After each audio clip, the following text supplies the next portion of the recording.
मैं मनीष शाही थर्ड आई astro research centre की series में आपका वेलकम करता हूं और अपनी सीरीज़ जो कि हम लर्निंग सेंस में कर रहे हैं उसको मैं आपके लिए आज नया लेसन लेकर आया हूं। बड़े ही ध्यान से इस बात को हमें समझना है कि ये जो हम लोग अभी लर्न कर रहे हैं ये बहुत ही ज़ीरो लेवल की लर्निंग है। जैसे जैसे हमारी सीरीज़ आगे बढ़ेगी आपको अपने आप ही क्लैरिटी होती जाएगी, क्योंकि ये सब्जेक्ट एक बहुत ही प्रोलॉन्ग्ड सब्जेक्ट है। और इस बात को समझने की कोशिश करें कि आप कंटेंट, पीडीएफ फाइल, रिकॉर्डिंग, ये सारी चीज़ों के चक्कर में मत पड़े।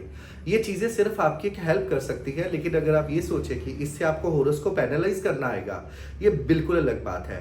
क्योंकि हर होरोस्कोप अलग होता है। कोई भी लगन, कोई भी प्लैनेट किसी भी तरीके से आपके साथ कंजक्टेड हो सकता है प्लैनेट्स के साथ। अब हम नेक्स्ट लेवल के ऊपर लर्न करते हैं सन इन सेकेंड हाउस। सूर्य सेकेंड हाउस में हमें सिंपली भाषा में समझना है कि हर ग्रह किस प्रकार के तत्व का ग्रह है और उस ग्रह का किसी भी घर के ऊपर इम्पैक्ट डलना हमारी जिंदगी में क्या रोल प्ले कर सकता है। जैसे एग्जाम्पल की बात करूं, दूसरा घर हमारी स्पीच का, हमारी ईटिंग हैबिट्स का और हमारी जॉइंट फैमिली का घर होता है।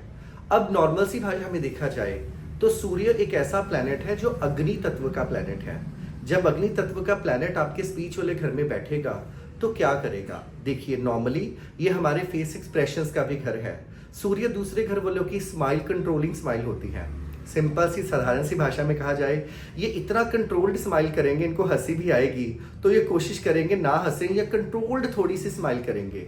दूसरी बड़ी बात, इनको होता है कि इनके परिवार के अंदर head of the family member ये रहें और इनके अकॉर्डिंग ही सारी चीज़ें हों।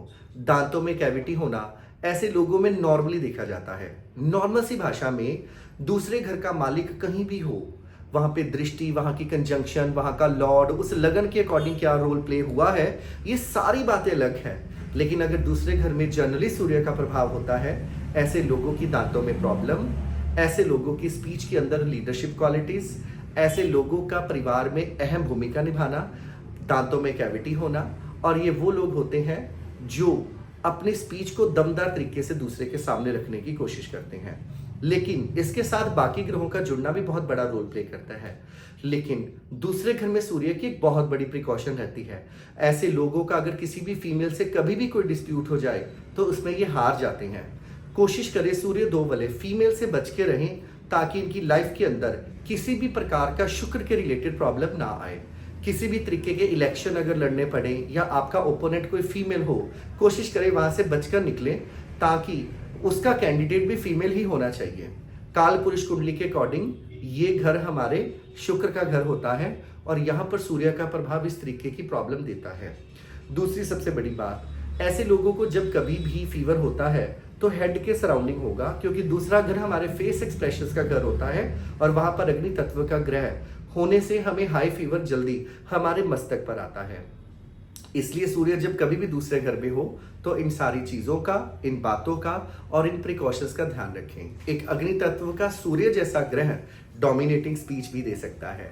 आज के टिप में ध्यान रखें, जब कभी भी आपको नेम फेम की प्रॉब्लम आ रही हो, आपको किसी स्कैंडल को फेस करना पड़ रहा हो या बदनामी हो रही हो, तो फटाफट 700 ग्राम गेहूं लें और उसको संडे को किसी भी मंदिर में चढ़ा दें। ऐसा करने से आपको रिजल्ट्स बहुत अच्छे आएंगे। दूसरी सबसे बड़ी बात, ये उपाय ये टिप हर इंसान के लिए है, पर्टिकुलर सूर्य 2 के लिए नहीं है। आगे जाकर हम इस चीज को और डिटेल्ड करेंगे जो कि आपके लिए बहुत रिजल्ट ओरिएंटेड रहेगा। बाकी सारी सीरीज को आगे देखने के लिए आप हमारे चैनल को सब्सक्राइब करें और जो भी कमेंट हो आप करें, ताकि हम आपको आगे के लिए रिप्लाई कर सके और आपको गाइड कर सके। हमारे चैनल को आप लाइक, सब्सक्राइब जरूर करें। Thank you so much.